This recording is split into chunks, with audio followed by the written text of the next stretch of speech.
கர்த்தருடைய பரிசுத்த நாமத்திற்கு மகிமை உண்டாவதாக. 71ஆம் சங்கீதம் 5ஆம் வசனம். கர்த்தராகிய ஆண்டவரே, நீரே என் நோக்கமும் என் சிறு வயது தொடங்கி என் நம்பிக்கையுமாயிருக்கிறீர் என்று சங்கீதக்காரன் சொல்வதாக நாம் வாசிக்கிறோம். நம்மிலே அநேகருடைய சிறுவயதின் நாட்களும் சிறுவயதின் நம்பிக்கையும் எப்படிப்பட்டதாக இருந்தது என்பதை அறியாதிருக்கிறோம்.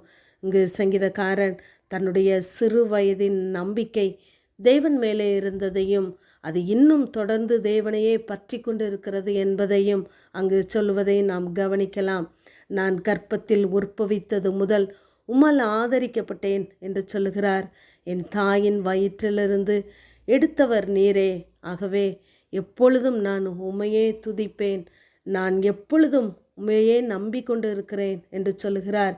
என் சிறு வயது முதல் நீர் என்னை போதித்து நடத்தி வந்தீர், ஆகவே முதிர் வயதும் நரை மயிரும் உள்ளவனாக மட்டும் நீர் என்னை கைவிட மாட்டீர் என்று தன்னுடைய நம்பிக்கையை சிறு வயது தொடங்கின அந்த நம்பிக்கை முடிவு பரியந்தமும் பாதுகாக்க தேவன் போதுமானவர் என்பதை அறிக்கையிடுகிறார். நம்முடைய வாழ்க்கையிலே நம்முடைய நோக்கம், நம்முடைய எதிர்பார்ப்புகள், நம்முடைய சிந்தனைகள், நம்முடைய நம்பிக்கை யாரை பற்றி இருக்கிறது என்பதை நாம் சிந்தித்து பார்க்க வேண்டும். இங்கு 129ஆம் சங்கீதத்திலே நாம் பார்க்கும் பொழுது, என் சிறு வயது தொடங்கி அநேக தரம் என்னை நெருக்கினார்கள், ஆனாலும் என்னை மேற்கொள்ளாமல் போனார்கள் என்று சங்கீதக்காரன் சொல்வதை நாம் கவனிக்கலாம். நம்மை சுற்றி எத்தனை 1000 பேர் படையெடுத்து வந்தாலும் நம்மளுடைய நம்பிக்கை தேவன் மேல் இருக்கும் பொழுது ஒருவனும் நம்மை மேற்கொள்ளுவதில்லை.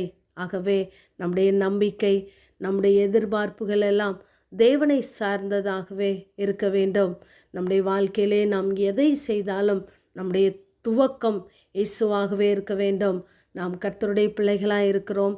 நம்மளே நற்கிரியை தொடங்கினவர், விசுவாசத்தை தொடங்கினவரை நாம் எங்கு வைத்து பார்க்கிறோம் என்பதை நாம் ஒவ்வொரு நாளும் சிந்தித்து பார்க்க வேண்டும்.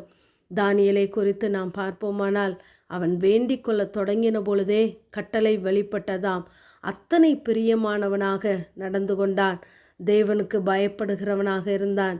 ஆகவேதான் அவன் தேவ சமூகத்திலே போய் கேட்பதற்கு முன்பதாகவே அவனுக்கு வேண்டிய பதில் வந்து சேருகிறதாகவே இருக்கிறது. நம்முடைய வாழ்க்கையிலே இப்படிப்பட்ட காரியங்கள் நடைபெறுகிறதா என்பதை பார்க்க வேண்டும். சிம்சோனை குறித்து நாம் பார்க்கும் பொழுது, அவன் சிறுமைப்படுத்தப்பட தொடங்குகிறான். அவன் பலம் அவனை விட்டு நீங்கி போகிறது. கர்த்தர் அவனை விட்டு விலகுவதை கூட அவன் அறியாதிருந்தான்.